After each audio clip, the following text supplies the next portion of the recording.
मटियारी सिंध हुकूमत तर्जुमान घर खाते जो पार्लिमानी सेक्रेटरी MPA मटियारी मखदूम फ़खर जमा ज़िले मटियारी में इजाफी टोल प्लाज़ा जे गैर कानूनी अदावत के रोकण ला वज़ीर आला सिंध सैयद मुराद अली शाह के लेटर रवानो करे छॾियो। MPA मटियारी मखदूम फ़खर जमा लेटर में जणायो त नेशनल हाईवे अथॉरिटी पहिरियां ई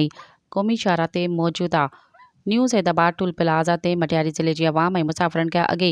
टोल प्लाज़ा टैक्स वरितो पियो वञे, जिन ते नेशनल हाईवे अथॉरिटी तरफ़ां अवामी मुशावरत बग़ैर ऐं ज़िले इंतज़ामिया जी मंज़ूरी वठण बग़ैर नेशनल हाईवे अथॉरिटी पारां मटियारी ज़िले में इजाफी टोल प्लाज़ा जी तामीरात जी कम शुरू करे छॾियो आहे।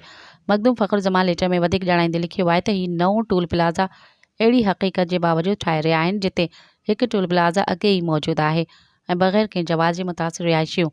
ॿिया टोल प्लाज़ा मड़ियो पियो वञे, जिते असांजे ज़िले मटियारी में क़ौमी शाहरा जी हालत तशवीशनाक आहे ऐं ख़स्ता हालत दौरान सरकारी रिकॉर्ड मुताबिक़ 120 खां वधीक हादसा पेश अचाया आहिनि, जंहिंमें 12 खां वधीक माण्हू फौत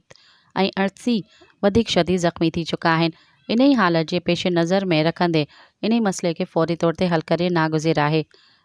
मखदूम फ़खर जमा वज़ीर आला सिंध सैयद मुराद अली शाह के ख़त में लिखियो आहे त ॿई नवां टोल प्लाज़नि खे फौरी रोकण ऐं मटियारी ज़िले जे अवाम मथां वधीक माली बोझ विझण लाइ रोड जी नई इंफ्रास्ट्रक्चर जा हक़दार आहिनि, जीअं जानी माली नुक़सान खां बची सघनि ऐं नेशनल हाईवे अथॉरिटी ख़िलाफ़ वधीक अहकाम जारी कया वञनि